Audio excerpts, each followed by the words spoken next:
నిజంగా వాళ్ళలో ఉన్న టాలెంట్ని బయటికి తీసే, ప్రపంచానికి చూపించే ఒక వినూత్న కార్యక్రమం. కేవలం చదువుల్లోనే కాదు, మానసిక ఉల్లాసం క్రీడల ద్వారా వస్తుంది. అంతేకాదు దేహ దారుఢ్యం పెంపొందుతోంది. తద్వారా ఒక ఆరోగ్యకరమైన భవిష్యత్తును యువకుల ద్వారా వాళ్ళకి ఇచ్చి, వాళ్ళలో ఉన్న టాలెంట్ను ఆ క్రీడల్లో వాళ్ళకున్న ఇంట్రెస్ట్కి ఒక ప్లాట్ఫామ్ ఇచ్చి, వాళ్ళు ప్రతిభావంతమైన క్రీడాకారులుగా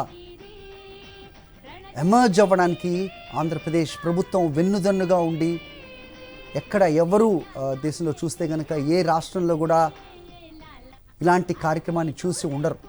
గ్రామీణ ప్రాంతాల్లో, ముఖ్యంగా కేవలం సిటీస్ టౌన్స్లోనే కాదు, గ్రామీణ ప్రాంతాల్లో ఉన్న యువతకు ఒక అద్భుతమైన ప్లాట్ఫామ్గా దీన్ని అధ్వర్యించవచ్చు. చూస్తున్నాం మనం, షటిల్ బ్యాడ్మింటన్ ఆడుతున్నారు. ఇంతకుముందు క్రికెట్లో తన స్టాండ్స్ తోటి క్రికెట్ అంటే ఎంత ఇష్టం, ఎలా ఆడగలరు అనేది మనం చూసాం. ప్రస్తుతం ఆయన షటిల్ సర్వీస్లో కూడా చూడొచ్చు.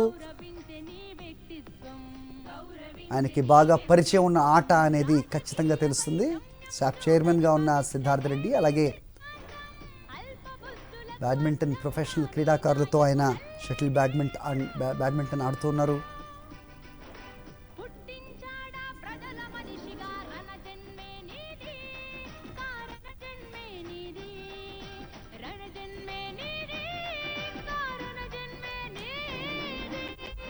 వండర్ఫుల్ ఆప్టిక్స్ అని చెప్పాలి. ఖచ్చితంగా మనం తరచూ చూస్తుంటాం ప్రభుత్వానికి సంబంధించిన కార్యక్రమాలు, సంక్షేమ పథకాల అమలు, వీటిల్లోనే మనం ముఖ్యమంత్రిని చూస్తూ ఉంటాం. వైఎస్ జగన్మోహన్ రెడ్డి